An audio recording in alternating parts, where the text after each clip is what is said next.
So my name is Molly Cummings. I'm a biology professor in the Department of Integrated Biology at the University of Texas in Austin. And I study fish behavior, working mainly with freshwater fish that live in various rivers in Texas and Mexico and Central America. And the type of fish I work with, some of which are mosquito fish, occupy similar habitats as the fountain darter.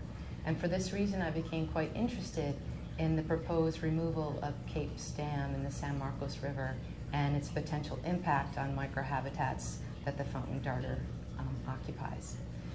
So the current estimates of the impact of dam removal on fountain darter habitat are in a premature state.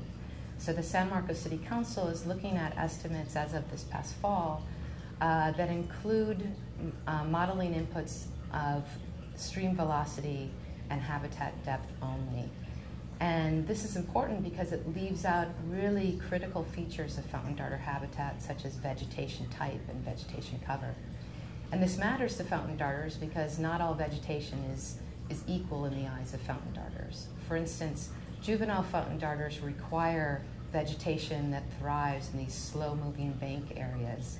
And in fact, you can find 30 times more fountain darters in those kind of vegetated zones than other kind of vegetation zones.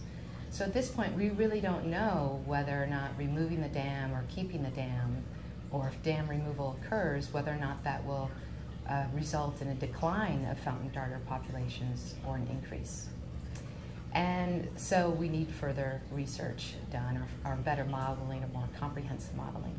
And this is the exact recommendation that the National Academy of Sciences, which is the highest scientific review board in the United States, came to in their recommendation a year ago, where they reviewed Dr. Hardy's modeling efforts and applauded his initial approach at looking at flow regime change on various species of interest in the San Marcos River ecosystem.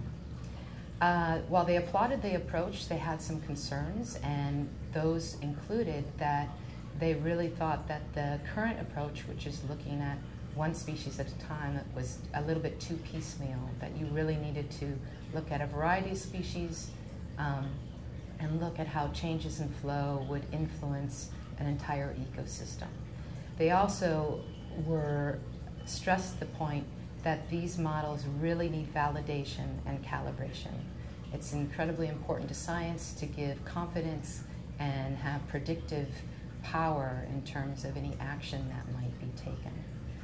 The National Academy of Sciences were also excited that just recently, as of last year, there was an initiative to include not just Dr. Hardy's research, but other biologists and other types of scientists to incorporate a wide modeling approach where you would incorporate a number of different parameters into the modeling efforts.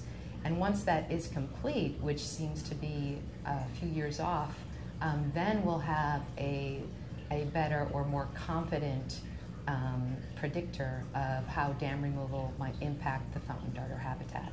But at this stage, it would appear that any kind of decision made would be premature and effectively would be a giant biological gamble in terms of species of interest in the San Marcos River.